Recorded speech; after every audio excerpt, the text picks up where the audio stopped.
Karong butaga sa spotlight ang mga kapuso, mas ilailahon pa nato kining batan-on nga Pinay si Yuka Saso, labing unang Filipina nga midaog sa US Women's Open Golf Championship.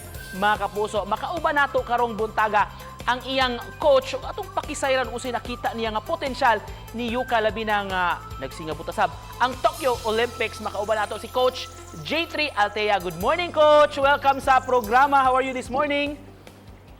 Maayong buntag, Nico. No? I'm doing good. Thank you for having me sa show nyo. Good morning also to you, all your viewers. Thank you for joining us, Coach, dito sa Central at Eastern Visayas. Of course, we were elated with the good news about Yuka Saso, Coach. Anong reaction mo when you learned about her win? I was so surprised na, yun nga, na nalo ng first major. I was really expecting na mananalo siya ng major, pero hindi ganito ganito kabilis. She's only 19. So, eto, masayang-masaya na part ako ng process na nanalo si Yuka. Ano yung mga trainings na itinuro mo kay Yuka, Coach? Mga pinagdaanan din niya ng mga struggles. Sa isang taon siguro, pag nananalo ang isang professional na isa or dalawang beses, napakagandang year na yan for them.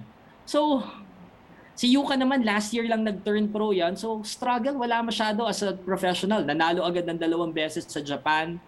This is her second year. She won a major event. So, I think yung struggle hindi masyado. It's just the process of reminding her every time to trust yung laro niya, to be confident, to stick with the positives every time, no? Of course, we can't deny the fact, Coach, na you have contributed a lot sa success ni Yuka. Paano mo na-discover si Yuka, Coach, at anong nakita mong potential sa kanya? I first met Yuka, I think 2012 yan eh. Sa 2012 or 2013, nasa North Carolina kami niyan, US Kids Tournament. She was part of the Philippine contingent na naglalaro doon. So, nakita ko na, like, compared to yung mga ka-age niya sa States, malakas talaga si Yuka. Mas malakas siyang pumalo, saka napakasipag na bata. I think we have to credit si daddy niya, si Masakazu, for really pushing her to practice and to train every day. Kasi yan naman ang lagi niyang kasama, si dad niya, no? So, yun, nakita ko talaga na malayo ang mararating nitong batang to. Coach, kumusta naman ang masasabi nating suporta ng ating gobyerno, Coach? Nakakuha ba kayo ng suporta? From the government, more from the private sector, kay ICTSI. Yan ang #1 supporter. Meron pang ibang supporters. We're very thankful kay Mr. Razon, Ricky Razon. Yan ang talagang #1 supporter ni Yuka. On another note, Coach, apart from Yuka, ikaw personally, when did you start playing golf? Well, I started playing while I was in college. I was around 18 that time, no? Wala lang, nayaya lang ng daddy ko na, oy, subukan mo to. Sabi ko, sige, bilang mo ako ng set. Sasamahan kita maglaro. Doon lang nag-start lahat yun. Before ka matuto maglaro, mga ilang buwan din yan. So, kailangan talaga medyo mapasensya ka sa golf. Tapos i-enjoy mo. Hindi naman mabilis gumaling sa golf. Sa lahat ng bagay naman eh. Kailangan ubusan mo ng oras, mag-practice ka ng maayos, maghanap ka ng magaling na magtuturo sa'yo para mas mabilis yung process. Basing it from Yuka's story. And of course, sa istorya mo, Coach, anong gusto mong ibigay na mensahe sa ating mga viewers this morning?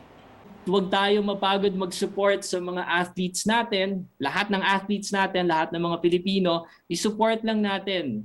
Ngayon na nanalo na ng major si Yuka, she's a Filipina, kaya natin ang world stage na sports, no? Like golf, yan ang pinakamalaking event nila, yung US Open eh. So, nanalo tayo, homegrown talent yan si Yuka. Ako, local coach ako. Kaya natin basta paghirapan lang talaga. Sana makita ng ibang tao na meron palang golf na sport na may chance tayong mga Filipino mag-excel sa world stage.